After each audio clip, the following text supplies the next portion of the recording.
Welcome back to the Deeply Rested podcast. We live in a society obsessed with passion. I can't scroll through Instagram without being reminded that my life would be easier if I just followed my passions. There's this underlying belief that passion is the ultimate antidote to burnout. But is it really? Today's guest is Terri Trespicio, and she thinks that our obsession with passion doesn't cure burnout, but causes it. Terri is an award-winning writer, speaker, and brand advisor, and the author of Unfollow Your Passion, How to Create a Life That Matters to You. Her TEDx talk, Stop Searching for Your Passion, has nearly 8 million views. In addition to talking about passion and burnout in this conversation, Terri also shares a wealth of wisdom about the rules, and specifically how many of the rules that we are unconsciously following are waiting to be rewritten. Everything Terri says inspires me, and I have no doubt that this conversation is going to leave you hungry for change and ready to take action in your life and business. This conversation with Terri was originally recorded for our fundraising event, the Rest and Success Code, and I am totally excited to be sharing it with you again today here on the Deeply Rested podcast. Buckle up, grab a pen because you're probably going to want to take some notes, and enjoy this wonderful conversation with the one and only Terri Trespicio. Welcome to Deeply Rested, the podcast that helps people doing good work in the world take incredibly good care of themselves. I'm your host, retired therapist and disillusioned business coach, Megan Megginson. I'm on a mission to help people like you unlearn the rules that keep you trapped in self-doubt so that you can recover from burnout and finally become deeply rested.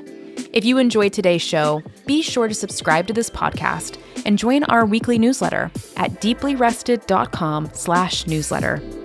Now, it's time for the show.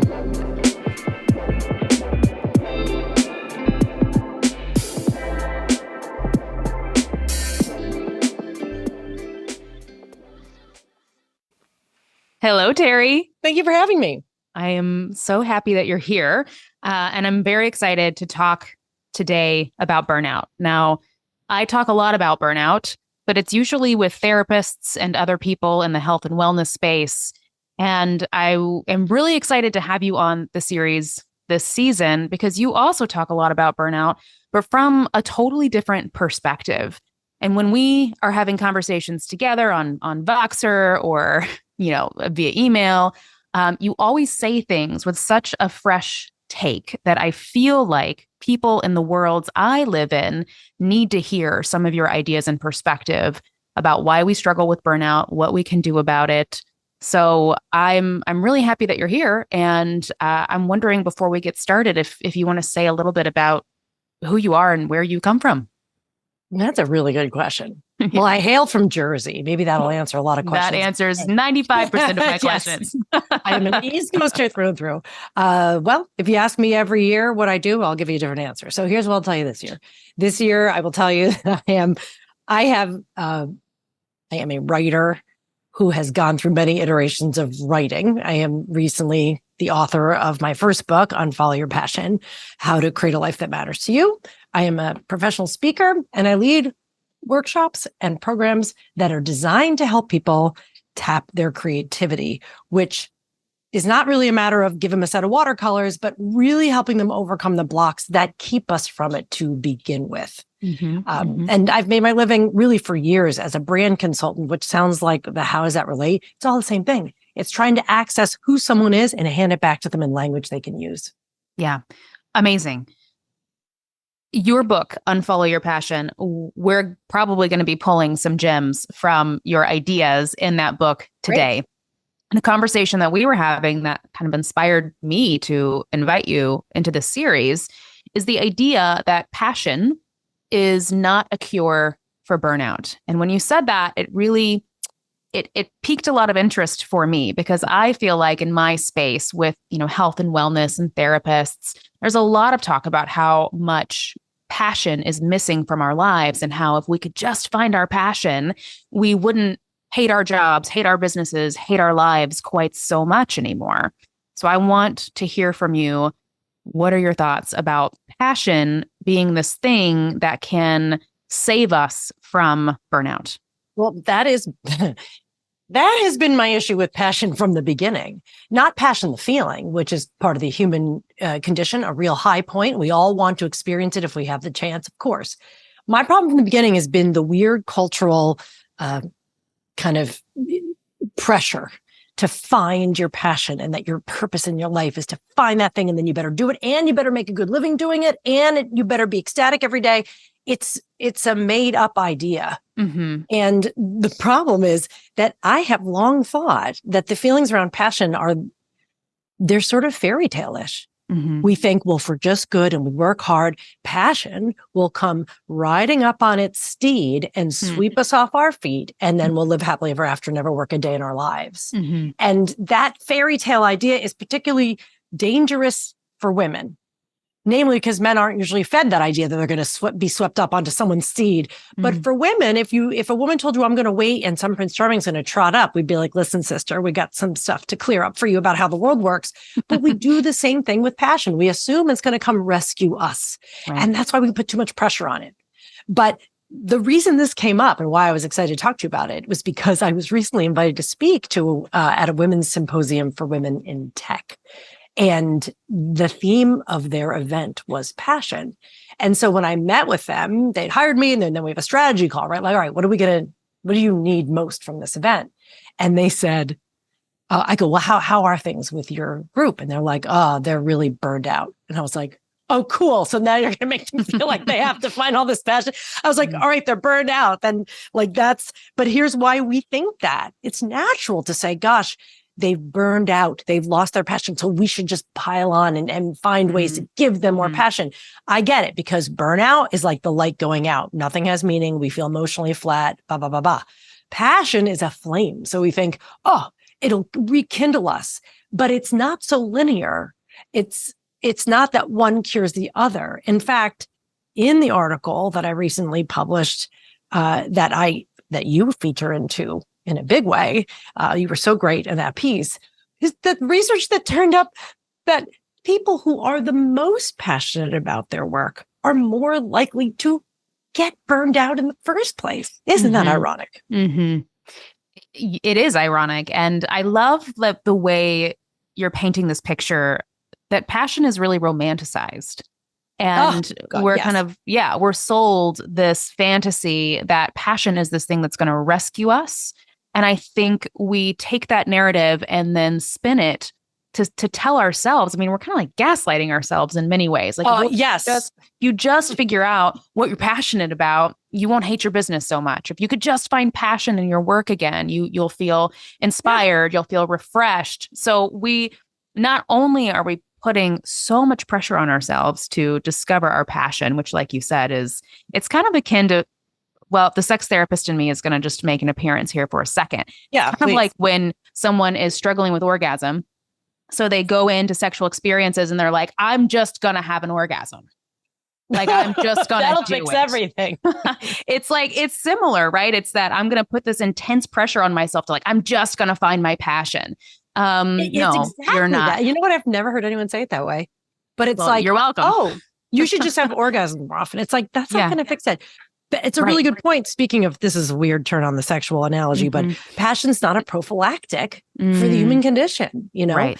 And P.S., we have to add that this pursuit of passion at all costs is also very privileged. Like people who are like, their whole thing is to just search for passion. It's like, great. The rest of us are trying to like earn a living. Like, it's not fair. It's not fair to assume that someone's life is worth passion, someone's isn't. So that right there is a very sub level of that, but it is sort of a weird thing that always has made me uncomfortable. Well, I appreciate you naming that, you know, even being able to sit in the conversation of finding your passion means you are sitting in a place of really extreme privilege. Yes. Extreme. Like, I'm so sorry you had a bad day. You didn't find your passion day. I'm so sorry. Were you able to pay your bills and eat your food? Yeah. Like, exactly. Yes. So the other element that I want to name here is passion as the antidote to burnout, and how I see in my work, it is so incredibly destructive. You know, if you are in burnout, especially as a business owner, you're living inside of a house that is crumbling in on itself. Right? The foundation is cracked. the roof is caved in, there's water pooling in the corners of your, kitchen. And then when you're like, well, I just need to find what makes me feel passionate. What you're doing is basically saying, I'm just going to start building on top of this structure that is already crumbling. I'm just going to add more on top of what isn't working. And yes. And I think that it just perpetuates the cycle of burnout that we find ourselves in. And then we end up still burnt out and judging ourselves because what's wrong with us that we weren't able to find or connect to a deeper passion. Right. Passion becomes another to do. Ugh. And part of the problem is like, you dig deep, not even that deep. I mean, I didn't have to dig very deep into burnout literature to hear this, which is the passion might be the liability because the idea, like the burnout is not just, oh, there's too much work. Oh, I'm just tired from work. That's different. It's the idea that you are a bottomless reservoir of effort and work and that you are obligated to give beyond what's even possible. And so in some ways, it's caring too much about the outcome, about what other people think, which leads to the burnout part. That's what I've learned. That's what I've understood from consulting, incredibly brilliant people like Joan Borsenko, who is sort of one of the biggest names studying stress and burnout and well-being.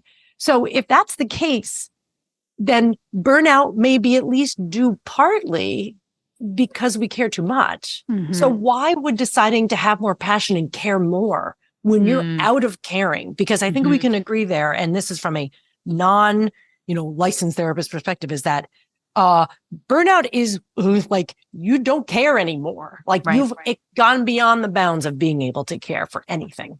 And so the idea that, if I just cared more, it doesn't add up. Yeah. It's more building on top of what's already crumbling, right? Just do more of the thing that's not working, that's not serving you. Okay, this is great. It's not going to work. So let's talk about what we need to do to dismantle this conditioning, right? Because in everything that we're saying here, there's so much conditioning. There's patriarchal conditioning, right? As women, as service providers, that we're here to serve, that we're here to live our passion by giving to others. There's capitalistic conditioning that we're here to make more and more and more money. And if we're not making money, then, we're no good, we're worthless. I mean, these are all pieces of this really complex puzzle that we're examining. So if passion isn't the solution to get us out of burnout as business owners, let's talk about what we can do to dismantle all of the things that are keeping us trapped in this paradigm. First, part of it has to be perspective in some way.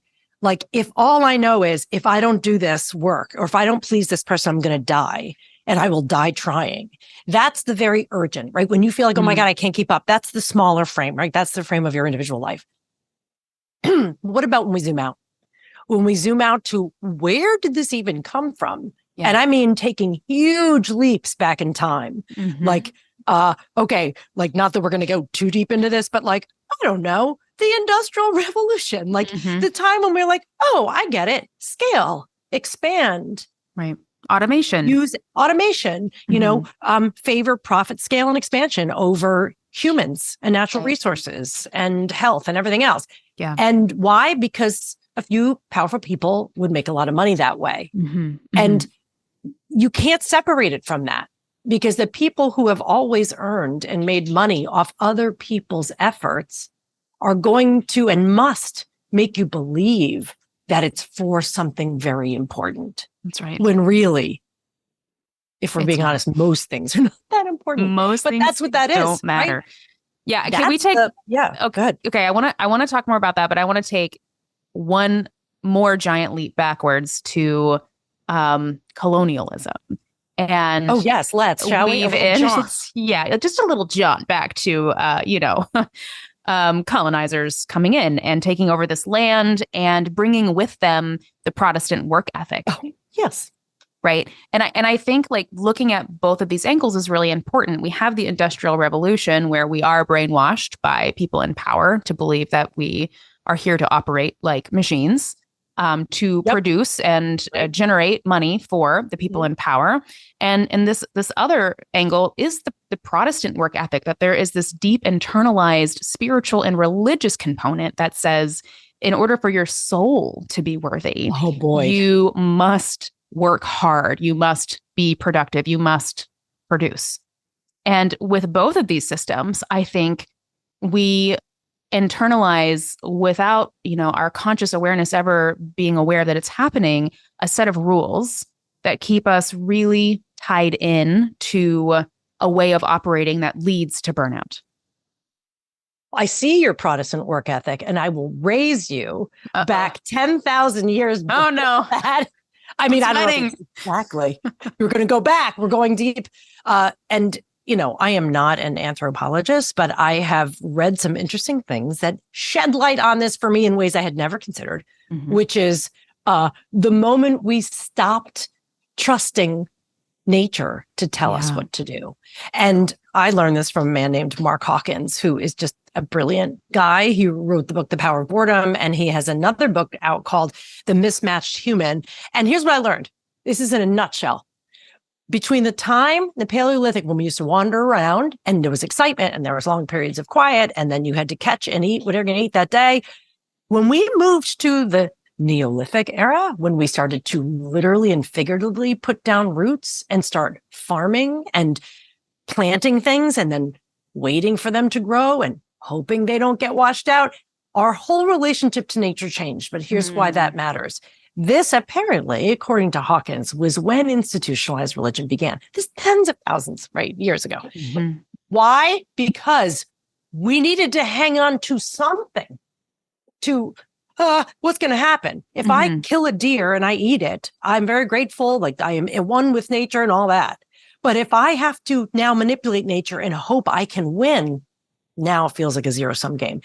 So the point is, religion came out of a need to find meaning in things when we were now manipulating the landscape. Look, I'm not regretting agriculture. It's beyond me to even do that. But that's when it started. So when you talk about a religion, it became something of how people used institutionalized religion to get work out of people by promising them they'll be better later. They are earning up points in the afterlife or whatever. All of that kind of, you'd suffer now because someone benefits from that suffering. Oh, yeah. And then later, everything will be wonderful. I was raised Catholic, so I was told that your whole life, that's what you're taught. I'm not really Catholic anymore. But that's dangerous, isn't it? Because so dangerous. We are only as valuable as we are productive. And if we're not doing something, we aren't worth that much. And that is where things get really rough. Because so rough. Why do you and I feel guilty a little bit? Maybe you not so much as me, because you seem to me to be someone I look to you to be this master of let's understand our boundaries a bit. But you wouldn't do that if you hadn't been through it yourself. 100%. But I feel guilty too. I sat down and watched an entire episode of The Unexplained about Bigfoot last night, and I loved it. And I thought, you are a dummy and you have so much other stuff to do. But I was like, but I didn't know the Sasquatch could be real. I enjoyed that. I enjoyed it. And part of me was like, yikes. But why? Why do I have to torture and defend and argue every second? Well, we don't have to. I think the point here is that we do unconsciously and automatically. And that is what we have to dismantle, right? We have to dismantle the rules that we've internalized that tell us all of these things are true, right? That we need to be endlessly productive, that our value is based on our productivity, that sitting and watching an episode about, Bigfoot is a waste of time. It means you're lazy. What are you doing with your life? There are undercurrents of internalized beliefs and rules that are keeping us trapped in patterns that perpetuate cycles of burnout. And I know you talk so much about the rules and helping people understand how to identify what the rules are and how they can also intentionally break the rules that are holding them back from creating a life full of meaning. So tell me more about that. What can we do with the rules? I wish we could just be just kind of flip flip the bird to all rules. But the fact is, I don't think rules in and of themselves are sort of the problem necessarily. Like the rules, and it's not like we shouldn't have any rules. Of course we need rules. Rules are a kind of limit. There are all kinds of limits on us, limits in time, lifespan, how many hours in a day. We have natural limits. Rules are limits. Rules are just made up. Laws and principles aren't made up, but rules are made up. And so the problem is that we so rarely question them, right? We don't. We just assume what we learned was true. In fact, one of my favorite prompts to give in a workshop is, what's one rule you never questioned? And give someone 5 minutes to write into that, and their eyes bug out of their head. Because like, I had no idea. I still believe that. The problem with the rules is, as you said, it's automatic. And so we keep responding to it and reacting to it. Right. Without even realizing it. Right. And the way we have to pause. And before we can do any examining of the rules, we have to pause long enough to point the finger at what the rules are that we're operating under. Yes. I think let's talk about that for a second. How can we slow down long enough to begin to understand the rules that aren't even in our conscious awareness? Gotta ask. When you go to do, it's like, to interrupt the moment between you think something and you do something, or you think something and then assume something, right? You almost have to be a master ninja of jumping in and going, but wait, why? Right. And I love asking that question when I'm talking to, say, a friend, and being like, but wait, why do we think that? The more we practice asking, then we will start to have the question be automatic instead of the compliance. Yes. The metaphor that I've found in my mind that's very useful is the invisible fence for dogs. Like we're the dog and we're like, I have all free. I'm free. I live in a free culture and country, and I can do whatever I want. And I have the whole range of the place. Okay, then why don't you run over there? Oh, I don't know. I think you're not supposed to run over there. I have a bad memory of something bad happening when I ran over there. Like a dog why does a dog not run through the invisible fence? Because they have learned the hard way. Every rule that we're afraid of breaking, we usually have learned the hard way why not to do that. But in terms of breaking rules, yes, I'm all about changing our relationship to certain rules, especially the ones that tell us to do things that are not good for us or even humanly possible, like work 24/7. But the other thing is, I don't think rule breaking is a power move. Like the idea of breaking the rules, because when I found myself talking a lot about this, I was like, had to have a moment with myself. I'm a total rule follower. I was an A student. I didn't drink until I was older. I didn't have sex till I was in my 20s. Like I did everything the way you're supposed to do it. And I was incredibly hindered as a result. So I don't advocate F the rules, just break the rules. I say the power move is not that, because that's rebellion. Like, I'm going to rebel against you. I'm going to break your rule. I'd rather just be the writer of the rules. I want to decide. And, one of those things, personal example, is that you're supposed to get married and have kids. I broke those rules, but I didn't do it to be rebellious. Right. I didn't do that rule, which of course is not a rule, but it's pressure. Like, why aren't you doing those things? I decided not to do those things because I knew this was better for me. I didn't do it to tell everyone else. You know what I mean? We have to be willing to do that, take that risk. I think this is really, really important. There is a time and place for rebellion, right? We need rebellion. But I find that a lot of people swing so far into rebellion that they are just living in another kind of burnout. Because their purpose on this planet is I'm here to create social change, and everything in my life is about creating this social change. And then you're just operating by a new rule, really, which is that you still can't take care of yourself. You still can't, create a life that has, meaning and balance for you. So I'm just imagining right now this pendulum, right? And on one side is rebellion, and on the other side is lifelong conditioning. And really where we want to be is somewhere in the middle, where sometimes we're in rebellion. Sometimes we need to participate in dismantling the social systems that keep us all oppressed. But oftentimes we need to live in this space where we are just writing our own rules. We are not living by someone's rules from the past. We are not dedicating our entire lives to rebellion. We are keeping balance in the middle by really examining what is it that I want the rule to be for me in my life, and how can I trust myself enough to make that rule true in my individual world. I love that word, by the way. Which one? The idea is not rebellion, which is just one end of the spectrum, but trust. And part of it is that I believe we think that the worst possible consequence is the reality, is the truth. If I say, well, why don't you do this? Or why won't you do this? Because then da-da-da-da. And we just accept that as fact. Well, they'll hate me, or I'll get fired, or I'll lose this. Really? Because all you have to do is look around and see what insanity people in power get away with, who everyone knows their business, and they get away with it. And I go, why am I worried about my tiny little discretion or whatever? The idea that the thing that will happen is a foregone conclusion is not true. Right. And that is a relief when I realize that most people don't care what you do. Yeah. Very few people care. They don't. And that's a gift. I don't need everyone in my business. I want to go back for a second and just reflect on some of the themes we're unpacking here, or really not so much reflection. I think we need to operationalize a little bit, like how do we take this philosophical conversation and turn it into something actionable? And here's what I think. In my work with clients, we always start by just getting to the point where we can mindfully name what is not working. And I think that is a place to start, right? Can you just name what isn't working? What doesn't feel good to you? Where there is no ease for you, where there is struggle for you, where there is pain for you, where there is burnout for you? Can you name, honestly, here's what isn't working? What feels bad? Name it, write it down. And then I think what you're offering that I love is to ask, who made that rule? Why?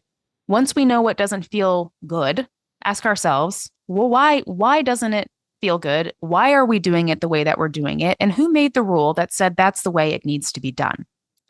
And I'm really passionate. There's passion. I'm really passionate about this topic for business owners, especially because of all of the people in the world. We have the most agency and autonomy in how we live our lives. Who's we? We business owners. Oh, business owners have it. Yeah. I was like, women? No. No, business owners, meaning like we report to ourselves. Like we're the ones who make the rules for how we operate in our businesses, how we show up in our lives. And if anyone has the ability to create systemic change, to be happier, it's us. Because there's no boss telling us. We're outside of the system a bit. We're outside of the system. There's no board of directors who gets to say yay or nay to decisions that we make in our life. So we can do this, folks, I guess is my point. Like we are the ones who can do this. We can name what's not working. We can pause. We can ask ourselves, why are we doing what we're doing? Who made this rule? And then, like you're saying, we can choose to either rebel against the rule by breaking it, or we can release that paradigm entirely and say, I don't actually have to break this rule. I don't have to do anything about this rule. I can just make a new rule. I can just write a rule that feels better for me. I like the word policy. Okay, say more about that. Listen, it's very bureaucratic. I can't believe I'm going back to now corporate language now that I'm not in that world. But what I have to say, we can borrow some stuff from we can. Bigger machines, which they do to remove the emotional tinge. Or to remove, there's a reason why bureaucratic language in a company is so maddening, because it's so neutral and passive. But like, we have a company policy. We don't do that. I have my own policies, and I love that. But those three questions, by the way, my favorite. Who says, who cares, and so what? Which is, who's the authority? Who actually is invested in the outcome of that besides you? And what are the stakes? Our friend Amber Petty always says, better do it half-assed than not at all. And she's taught me that. Like this idea that we're supposed to be, especially business owners, high achievers, and double, especially women, we have to get the A plus the extra credit, plus this. And the problem is when we do that, we go almost kill ourselves to do it. We realize someone else who didn't put that much effort in did just fine. So are we allowed to just be kind of okay? Taking it down like 2 notches might mean a lot of difference in the way we feel about our lives. Mm-hmm. That's a pretty big concept, isn't it? Giving ourselves permission to just half-ass it and to let that be good enough and to remind ourselves that nobody really cares. What is striving for excellence? Who has the excellence meter that says you reached excellence? If you're waiting around for someone to tell you you're excellent all the time, you're going to be real tired. It's not like, I mean, this is funny coming from us. We both care a lot about what we do and how we present it. We have to talk ourselves off the ledge of caring too much, just like everyone else does. As they say, forgive me, our male friends, but God grant me the confidence of a mediocre white male. Like we could just kind of like, oh man, just do it. It is something we can learn from them. That's like the nicest way to say it. We have a lot to learn. Hey, white privileged men figured out a way that might not be the way you want to do it or I want to do it. But like, why do I read some old self-help books written by very rich white men? Because they did something to make the lives they wanted work for them and companies. Like we can't go, I'm not listening to anyone who has money. Well, those are people who learned how to use resources. I want to learn that. I'm just going to do it my way. And so are you. Yeah. And that's the real rebellion, really. It's, there's a time and a place for an angry rebellion. I'm putting my sword in the air and we're running into battle. But most of the systemic change happens in a much quieter way, right? And it happens when we rewrite the rules and start doing things differently. And I think this is a really great example of that. We can look around at people who seem to have it easier than we do, or seem to be succeeding with more ease than we are, and ask ourselves, what strategies can I take from them and then apply them through my own lens, which hopefully is like an anti-racist, anti-oppressive lens, so that we're doing what works, but we're doing it in ways that are less harmful and are perpetuating fewer of these internalized rules that are keeping us stuck in things like burnout. Well, there's not a lot of models for this. So it is really incumbent on us to be that model. So that someone who's learning to run their own business and happens to bump into Megan Magazine and wants to learn from her says, oh, well, I like how she's doing. I didn't know I could do that. I didn't know I could do that. With lack of someone to emulate, sometimes we'll fall back onto what we thought you're supposed to do. Right? It's so true. And it's part of what is so dysfunctional about the online business space specifically, right? That it is kind of an echo chamber of there is one way to do things and this is what it is. And those ways harm a lot of people. And if more people stop to ask that question, right, to say, well, do I have to do it this way? Who said I have to do it this way? Can I do it another way? Yes, you can do it another way. We need you to do it another way. Look at marketing. Look at the whole world around marketing. Everyone's a savvy consumer now, and we all get turned off by pitches and being, fake intimacy and things that reek of sales stuff that we don't like. It doesn't mean sales is bad. It doesn't mean marketing's bad. We've had bad models that did a big cash grab for stuff that made us uncomfortable. And that's why so many people who are business owners, when they find themselves in the position of, oh, guess what? You now also have a full-time sales and marketing job. They pull back from it because it's scary because we don't want to be that, but you don't have to be. You've talked a little bit about that. Ethical marketing. There's a real movement toward, I should be able to make a good living, provide a wonderful service, rest, live my life, not feel bad about it, and also create urgency and relevance and excitement around what I'm offering without falsely pressuring people into buying something they don't need, which is, that's really what makes us uncomfortable. Yeah. And so there's a real call for us now to change the way we see marketing. I mean, of course, we both run our businesses. Of course, I want people to sign up for stuff and get on my list and do all those things, but not because I want to wrench power and money from them. I want to circle back to limits for a minute. Oh, yes. And we had a conversation recently that was so good, and I just want you to get on your soapbox about this for 2 minutes we here. ask for. I know. It's about the idea that we, especially women, are taught by the self-help world that we are limitless that we can have everything, that we can do everything, that, our work on this planet is to reach our full potential, and our full potential is infinite. And I want to know what you have to say to that. As an author with a book that sits on the self-development shelf, I feel even more that I must say this, which is some of those books are wonderful. They've changed my life. They've changed lots of people's lives. But what we have to be very careful about is the slippery slope of personal development, or rather, capitalism disguised as personal development, that assumes you can and must scale yourself as a human. And that if you're really good and really talented, then you should have no limits. You can do anything and you can do everything. And if you don't, there's something wrong with you. You're not manifesting hard enough. You're not dreaming big enough. And I think this is a recipe for disaster, because it's one thing to be mad at your boss, be mad at his industry and say, they're making me do things I don't want to do this. Fine. But it's real tricky when you are being seduced into the idea by people who claim they want you to tap into your inner divinity or whatever. The fact is, we may be souls having a human experience. We don't know what the hell happens. We are on a rock sailing through space. We have no idea how we got here. We don't know when we're leaving or how or where we're going. So all we do know is we got a limited amount of time, energy, and attention. I can sit in this seat for 90 minutes and then I'm out. I got to do something else. So this idea that somehow the better, more talented among us must be able to just do so much more and do everything is crazy. The people who have the best lives are people who make the best decisions for themselves. They're not the ones for that themselves. Do the most. For themselves, and make a choice, that decision, which means to cut off other options.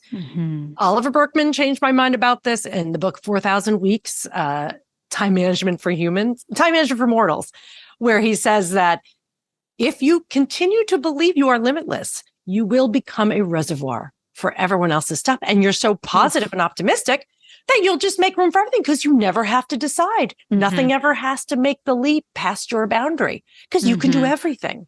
I can't. And I have Tim Ferriss says in his 4-hour work week, he's like, I can do like one thing a day. This is Tim Ferriss, who does apparently gazillion things. He's like 1 or 2 things a day. That's it. And I'm like, that I can do. So re-inspired by Tim Ferriss, I went into my own to-do list and I was like, I'm sorry. Urgent column. I see things in here from 2017. You're out. Like, I had to take a real hard look at what's really important today before I'm crawling into bed again in a few hours. What are we really doing? Right? Dory Clark has said what a lot of people have said. She's a brilliant writer and thinker. Says she wrote The Long Game. And she says, we tend to overestimate what we can do in a day and underestimate what we can do in a year, 5, 10 years. You asked Dory about her goals. She's got a goal for 10 years from now when she wants to have a show on Broadway. She'll tell you that. That's her goal, but it's not next year. She sets herself up for a time to work on it. And this idea that we need to turn around, produce, make it done, be awesome, do it this year before Q4. Like, I already need a nap. Right. Terri, one of my least favorite things about spending time with you is that my to be read list gets longer and longer every time. You don't have the time. We have a conversation. Do you do Audible? Because I think you're going to have to do some multitasking. I'm like, oh God, I'm talking to Terri today. I better get ready to head to the bookstore. One of my biggest insecurities is that I have not read all of the things that the people are reading and talking about, and that I don't read enough. I have a real insecurity about it. And then I was like, but I do read some things. I hear myself saying I read stuff. I must have. But like, I just think there's so many people have had so many wonderful thoughts. I can't cram them into my head fast enough. Well, and that is part of the capitalism conditioning, right? Of unlimited scale, unlimited growth, limitlessness, that we can consume all of the amazing thoughts and ideas that are being generated in this lifetime. Oh, and also in all of the lifetimes that came before us too. We need to also consume all of that wisdom as well. Like, it's too much. Well, Megan, now it's the time for us to admit that you and I are legit thinking of taking a speed reading class because we want to read. I'm just thinking that there's so much that I want to know. And I will say the same way you were watching Bigfoot documentaries last night. Legit. I read way more shitty fiction Then I do nonfiction, which... Wait, explain shitty fiction. Oh, just, there's like, okay, we're going to keep this brief, Terri, because this could very quickly become a whole other conversation. There's like the literary fiction at the top of the New York Times bestseller list, which is great. I love it. And then there is just like pure smutty fantasy romance that has typos in it, but it's just like consumable. You're just like, nom, nom, nom, just like, give it to me. Yeah, but that's someone's art. It is someone's art, and I love it. I bought it. I buy a lot of it. And listen, Colleen Hoover is at the top of that list. Her books are not like tough to read. You'll swallow them in a heartbeat. People want stuff they can read easily, and we have our guilty pleasures. Actually, it's just a pleasure. I've gotten rid of the guilt. I'm just pleasure. I've made peace with it, and I've made peace with it because I've rewritten the rule. So if we could just come back to rules for a minute. You don't have to read important things, right? I think what we're talking about right now is a great example of an internalized belief that turns into an insecurity that then fuels decisions that we make that keep us in a cycle of unhappiness. And here is an example where we can slow down and really ask ourselves, well, who made the rule that I need to read more nonfiction? Who says, who cares? Is it the rule that I want for myself? And I think that, we're actually landing on something that feels really balanced to me in my own experience, which is, okay, well, there is a part of me that has granted myself permission, who has written a new rule that it is okay to read more fiction than nonfiction. And it's okay to read, one literary fiction for every 3 random fantasy books on your shelf. That's okay. You get to do that. That makes you feel good. And there's also a very legitimate part of you that does want to consume more nonfiction because there are so many people whose ideas you are hungry for. But they're hard. They're harder to read. They're slow. It takes longer. Take more time. That's why we're going to take a speed reading class. This is why we're taking a speed reading class. But I'm not going to take the speed reading class and then read a bunch of shit that people tell me I should read, but I know I actually have zero interest in reading. That's a way of getting really nuanced in the understanding of the rules. But I have to say, I am very insecure about a lot of those things. I have a lot of like intellectual insecurities. And one of them is that if it's the end of the day on a Sunday and I didn't read the New York Times, first of all, I don't understand how people sit down and read a whole paper. It is immense. I don't understand people do that. I don't do that. But if I don't know what the hot stories are, like the big story I was going to talk about Monday, I go to bed going, it's the exact same feeling I had in high school when it was Sunday night and I hadn't done all of the homework. And I was like, oh my God. And I was like, why? I am a grown ass woman. No one said I had to read all of the Sunday paper. Some people really love to, I lay out and I just read the whole paper. I was like, I'm working on Sunday mornings. Like, I would rather do that. And who cares if you do or don't? I still have it, is what I'm saying. I just want people to know listening that it's not like I'm sort of, I've evolved past that. I talk about it because I struggle with it too. Right. Still, always will. I really appreciate you naming that. And I feel like we do the work. Like I want my work to be my life and my life to be my work. Yes. That brings me joy. I want to erase the line, the division between there's work and there's life. I feel like that distinction is part of what keeps us in burnout, that we have to do this, we have to go into our brains and surgically separate the part of us that's creative and helping others and getting our ideas out there. And then the part of us that is making dinner and connecting with friends. I don't love that distinction. I want to bring them together. Wait, don't you think that's interesting though? Because people might think, you're burned out because you didn't separate it. Yes. It's something that I think a lot about that I haven't really dialed in enough. But I love this because I feel like you. I want you to run with this and keep talking about it because I'm gonna walk briskly if that's okay because I'm not a runner. But yes. Yes, I love this idea because we are the common denominator, our work and our lives. Not that you want to do work all the time, but I am also leaving, I want to talk to you. I want to talk to the people late at night, a little whispering back and forth. It's not just during work hours. That doesn't even make sense to me. Well, it because this is something I've been thinking about lately. I'm like, where did this come from? Right. This work-life balance. I need to quote, stop working at 5. I'm like, well, yeah, that comes from factory life. Exactly. That comes from working a 9 to 5, working at a corporation where the work doesn't belong to you. So that's right. That's it. You nailed it. Then it's helpful to be like, it's 5 o'clock. You aren't paying me anymore. This work isn't mine. I'm leaving it here. And you know what? Totally valid choice to say, and I feel like this is the choice we have to make as business owners. If you feel that you have something that is coming from deep inside of you that needs to be shared with the world, become a business owner.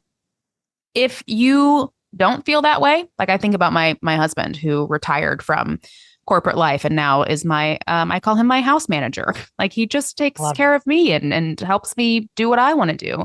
But he is so clear that he doesn't have that. He doesn't have that aspiration to share his ideas with the world. For him, for people like that, it makes sense to get a 9 to 5. It makes sense to go somewhere, work, support yourself, and then leave and have that distinction between work and life. But if you are a small business owner and you are really connected to your mission and to the work that you're doing in the world, yeah, I don't want there to be such a clear division between what is work and what is life. I want them to come together. And I think the reason is exactly what you said. And that's why this is who we're talking to right now. When you own your business, it's not that that's licensed to work all the time and never rest. But when it's yours, you get to decide. That's why when I'm working on a Friday and I'm perfectly happy, you're like, oh, you shouldn't work so much. Who says? Right. Who cares? And so what? I'm enjoying it. This feels meaningful to me. I know my limits and when I need to sleep. But and this is why this is a secret. The secret is not passion. The secret is not happiness. The secret isn't even orgasms. The secret is, can I feel that I have agency in the world, that I'm making a meaningful contribution, and then I decide what my policies are with regard to who I do it for, when and how I do it. To me, that is the dream. And that is what I hope for people who choose to do this work. And I think the more that we do that, the less burned out we will feel, because we are no longer operating under an arbitrary set of rules and guidelines. That's right. I think we should just wrap it up right there. I think we nailed it. I think we did it. I think our work here is done. Yes. This was so rich. I can't wait to even though I had this conversation, I can't wait to re-listen to it and just to really, I don't know, just be delightfully surprised by what thoughts and ideas jump out and take hold. But before we wrap up, I do have one extra little bonus question for you, Terri. It's a question I've been asking every guest this season. So you are already familiar with this idea because I came into your community and did a workshop called Rethinking Revenue. So this question is about that, right? If we really own our agency as business owners and we really say, you know, I'm creating this business to support me in living my best life, which will look very different for each of us, then we can start thinking creatively about how we're paying ourselves in our business. And we can start really identifying that we get paid in way more than just money. Money is important and it's a big part of what we are generating with our businesses. But we're also generating all of the other things that we need to live a really wealthy life. So I would love to know, what is one way your business pays you that doesn't have to do with cash in the bank? That doesn't have to do with anything I buy with it? Yeah. No money. No money at all. No money. My business pays me in, well, not just in rest, but I'm going to say it, naps. I am a inveterate napper. I'm so good at it and I look forward to it. I don't do it every single day, but let's just say a lot of days. And when I decide, and sometimes right in the middle of the day, like 3 o'clock, I'm like, I'm going to lie down for a minute or an hour. That is sometimes the deepest rest I've had. And I get up for now the last half of the day and I think, oh God, this feeling is so good. This taste of what rest is. I need to remember it and I need to do it. So naps, sleep, and walks. I've added a new habit to my life where I get up and I go out for about 4 or 5 mile walk in the morning. I never used to do that. And I used to work out hard in the morning. I would get on the Peloton and blah, blah, blah. And now I get out and I go for a walk and I crave it now. And I think, how wonderful that I get to do this. So I think can I be excited about the little things in my day? That's a gift rather than hating everything all day. Thank you so much for sharing that wisdom. It's inspiring. And I'm inspired by you. And I'm really grateful to have you here and just really enjoyed this conversation. I am very grateful to find you. And I hope you know I'm like never, ever letting you go. Just you've been warned. Great. I'm thrilled. Okay. Thank you, Terri. Thank you.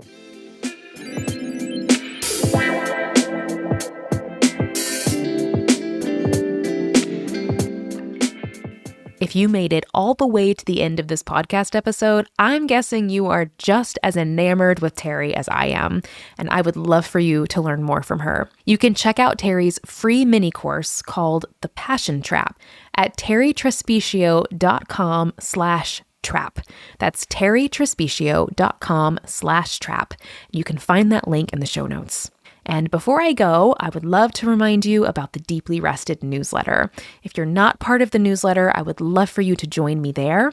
You can subscribe at deeplyrested.com/newsletter. It is the best way to connect with me personally and stay up to date on all of the incredible things happening behind the scenes here at Deeply Rested. Talk to you soon.